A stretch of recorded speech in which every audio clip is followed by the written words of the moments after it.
My name's Callum. This week, my parents and I invite you to join us as we leave the Port of Montreal for a cruise down Canada's legendary St. Lawrence River. Destinations: Les Îles de la Madeleine, Chandler, and Quebec City. Don't miss the boat!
The very best thing about cruising is, when you look back at the wake, from where you've come from, your troubles seem so very far away. Water is the lifeblood of this planet. Without it, nothing can exist. Our earliest human communities settled beside rivers and oceans and used them for food, travel, and transportation. Perhaps it is this that explains the fascination that keeps us cruising.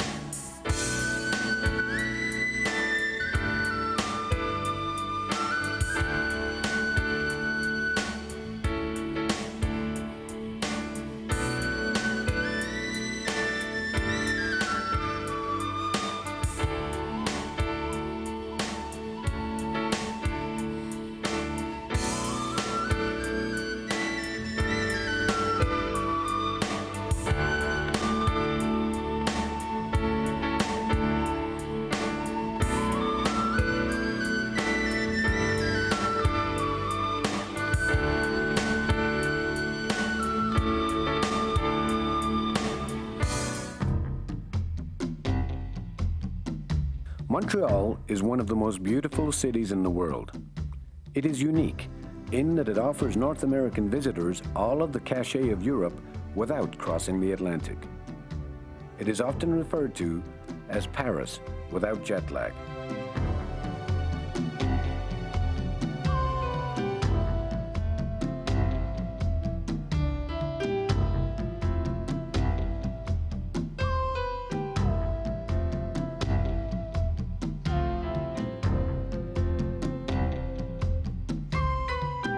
The Port of Montreal plays host to cruises of all kinds.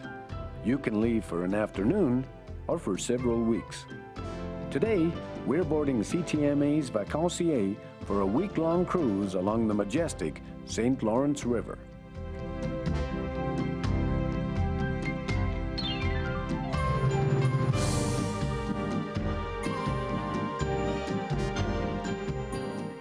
We were lucky enough to have on board with us Leonard Arsenault, Director of Marketing for this cruise, and a native Madaleno. Leonard was a wealth of information. We asked him why this cruise is so unique. On this ship, the CTMA Vacancier, which is a cruise ship, more than 90% of the crew is actually Madeleine Island or Ile de la Madeleine people. So that makes it for a very, I would say, local or regional flavored cruise, very different from what you would normally see on a cruise. It was put together because we wanted people from Quebec to discover, and people from around North America specifically, to discover this beautiful route, which is the St. Lawrence River. The St. Lawrence River, as you know, is very unique in the world. It's not the longest river in the world. It's the second longest in Canada. But it is unique in the sense that it is a river, it is also a lake, it is an estuary, and it is also a sea, because it's halfway salt water. And so it harbors so much life, it's incredible. I mean, they're talking about 27,000 species, something like that. And they say that it harbors half of Quebec's fauna and life. So it's incredible. So many whales of all kinds, well, 13 different types of whales roams the St. Lawrence River because of, again, of the salt water. The marriage of saltwater and freshwater, different plankton life, and so it's very, very rich. But that's environmentally speaking. But also, if we talk about history, you have, I mean, North America was not founded, but was discovered through this route. So you have beautiful places like Quebec City, of course, but also all the little towns, Saint-Jean-Port-Joli, Orleans Islands, and of course Montreal, where where we start from, is a beautiful city with a lot of action, a lot of things to do, and of course the destination Les Îles de la Madeleine, which you will discover soon, are very, very beautiful, and people from Quebec and people from Canada love this place, and they keep coming to l'Île de la Madeleine to discover the food. The regional cuisine, which is absolutely fantastic. All the arts and crafts are very, very high quality. Many sights to see. It compared to Scotland as far as the landscape would go, because not many trees and very green. Ireland a little bit. It's a very, very beautiful place.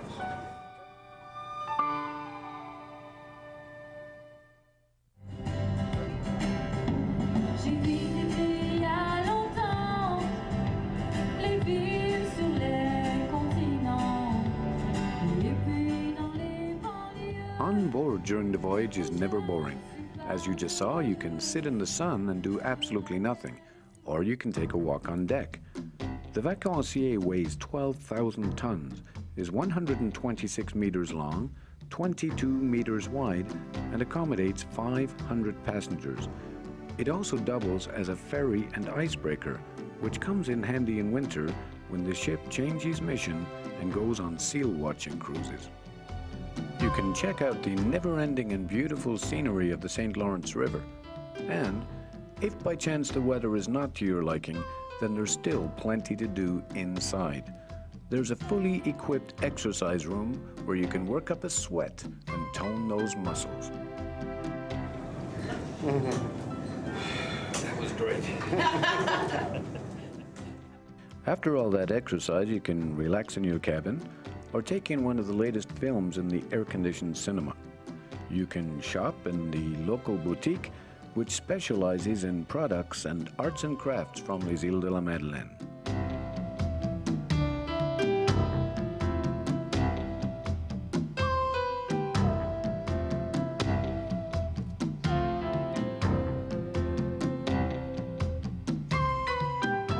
If you're like me and shopping makes you thirsty, then you can have a drink, a cappuccino or a soft drink in one of the two onboard bars, which feature regular and excellent entertainment. If dancing's not your thing, then you can simply enjoy a friendly game of cards.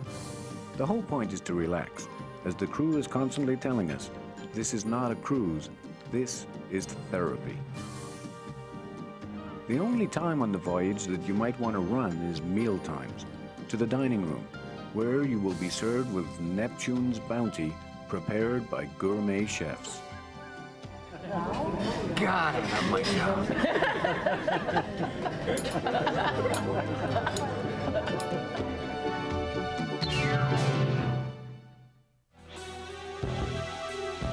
One of the highlights of the trip is passing beautiful Quebec City at night. It was in 1536 that Jacques Cartier first landed here at the Iroquois village of Stadacona. In 1542, Cartier founded a settlement here which became known as Quebec. It was from Quebec, using the routes of the St. Lawrence River, that this continent was opened up. It was these rocks in 1759 that the Scottish Highlanders scaled in the middle of the night, winning the Battle of Quebec and giving the world one of its favorite drinks, Scotch on the rocks. The ensuing battle on the Plains of Abraham turned the tide in the war that changed Canada from a French colony to a British one. In the 19th century, Quebec was one of the largest ports in the world. Passing it at night is breathtaking.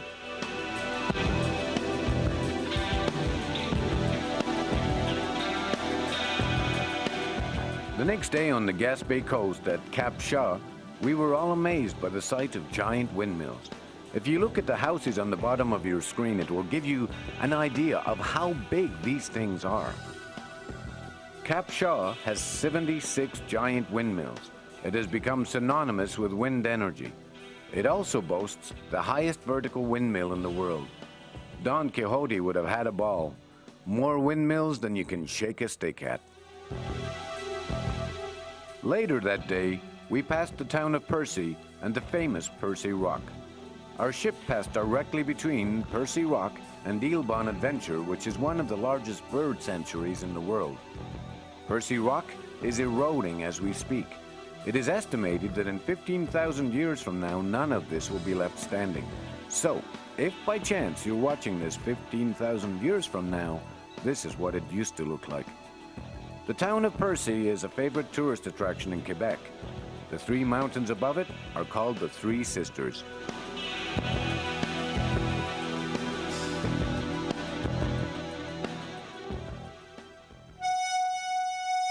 Don't worry, that's not a crack that you see in the side of the ship. That's where the bow opens to allow ferry and cargo on board. Sunday morning found us at harbor in Cap-aux-Meules, les Îles La Madeleine. We immediately rented a car and went exploring.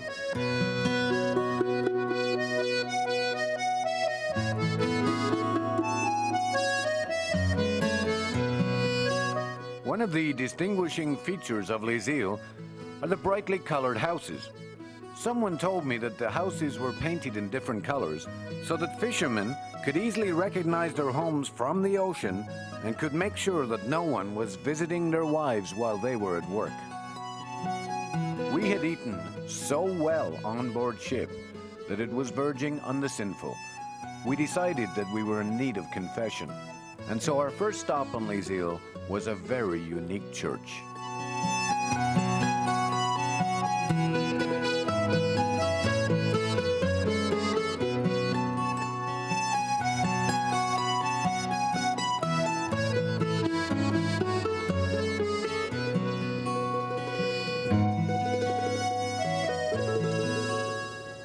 This is the church of Saint Pierre de la Vernière. Originally built in 1876, added to in 1900, it is the largest wooden church in Quebec, possibly in North America. In 1992, it was named a National Historic Site, and 2 years ago, Saint Pierre de la Vernière became La Cathédrale, the Cathedral of Saint Pierre de la Vernière. It is one of the most beautiful churches you will ever see. Gorgeous.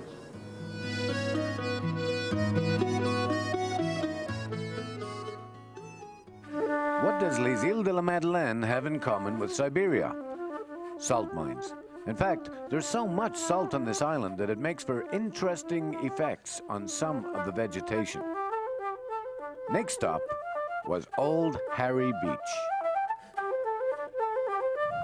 The memorial is dedicated by the municipality of Grosse-Île to the landing Jacques Cartier on our island in 1534. The sculpture was erected in 1984, marking the 450th anniversary of his visit to the island. Isn't that cool? What's this, babe? Miracle by Lorna Taker, Keating, 1987. Hey, so a miracle happened. The greatest wreck on all the shores was the Miracle, I am told. An Irish ship of immigrants of more than 400 souls. It was 1847 that the potato famine struck. Passengers aboard this ship had hopes of better luck. Little did they know when departing from their Emerald Isle what fate would be their destiny within a few thousand miles. Oh, Lord, that's kind of sad.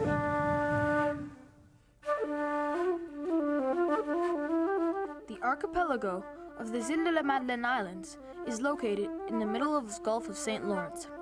The islands are in the shape of a half-moon, stretching across a distance of 65 kilometers in a southwest-northeasterly direction.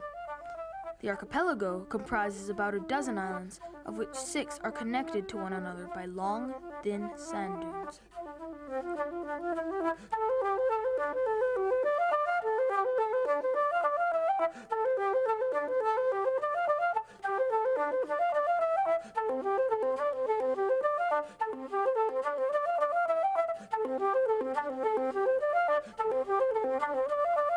These islands have the best soil that we've seen.